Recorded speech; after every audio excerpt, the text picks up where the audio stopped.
മധ്യപ്രദേശിലെ ക്രൈസ്തവ വിദ്യാലയത്തിൽ അതിക്രമിച്ചു കയറി പ്രതിഷേധം തുറന്നുവിട്ട തീവ്ര ഹിന്ദുത്വ സംഘടനയിലെ പ്രവർത്തകർ.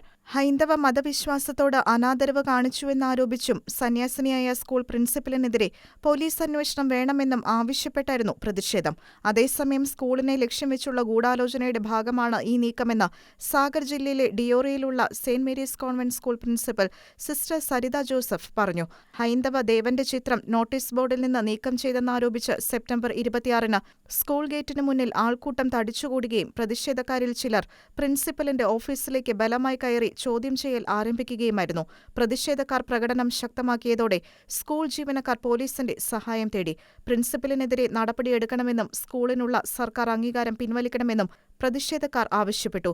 സീറോ മലബാർ സഭയുടെ സാഗർ രൂപതയിലെ കോൺഗ്രിഗേഷൻ ഓഫ് ജീസസ് സന്യാസ സഭയിലെ കന്യാസ്ത്രീകളുടെ മേൽനോട്ടത്തിലുള്ള സ്കൂളിലാണ് പ്രതിഷേധങ്ങൾ അരങ്ങേറിയത്. വിശദമായ അന്വേഷണം നടത്തുമെന്ന് പോലീസ് ഉറപ്പു നൽകിയ ശേഷമാണ് ജനക്കൂട്ടം സ്കൂൾ ക്യാമ്പസ് വിട്ടത്. ആരോപണം തികച്ചും തെറ്റാണെന്ന് സെപ്റ്റംബർ 28-ന് USA ന്യൂസിനോട് സിസ്റ്റർ സരിത ജോസഫ് പറഞ്ഞു. സംഭവത്തിൽ തന്നിൽ നിന്നും മറ്റ് ജീവനക്കാരിൽ നിന്നും പോലീസ് മൊഴിയെടുത്തതായും അവർ പറഞ്ഞു.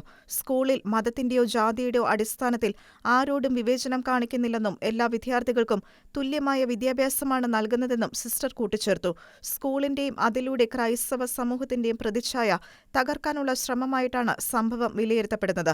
ക്രൈസ്തവ വിദ്യാലയങ്ങൾക്കും ദേവാലയങ്ങൾ ഉൾപ്പെടെയുള്ള മറ്റ് ക്രൈസ്തവ സ്ഥാപനങ്ങൾക്കും എതിരെ സമാനമായ സംഭവങ്ങളുടെ ഒരു പരമ്പരയ്ക്ക് തന്നെ സംസ്ഥാനം സമീപകാലത്ത് സാക്ഷ്യം വഹിച്ചിട്ടുണ്ട്. ബിഷപ്പുമാർ, വൈദികർ, കന്യാസ്ത്രീകൾ, പാസ്റ്റർമാർ, ക്രൈസ്തവ സ്ഥാപനങ്ങളിൽ ജോലി ചെയ്യുന്നവർ എന്നിവരുൾപ്പെടെയുള്ളവർക്കെതിരെ മതപരിവർത്തനം ആരോപിച്ച് ചില തീവ്ര ഹിന്ദുത്വ സംഘടനകൾ വ്യാജ കേസുകൾ രജിസ്റ്റർ ചെയ്യുന്നുവെന്നാണ് ക്രൈസ്തവ നേതാക്കൾ നൽകുന്ന വിശദീകരണം.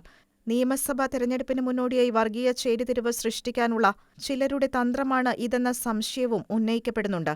National desk, Shekinah news.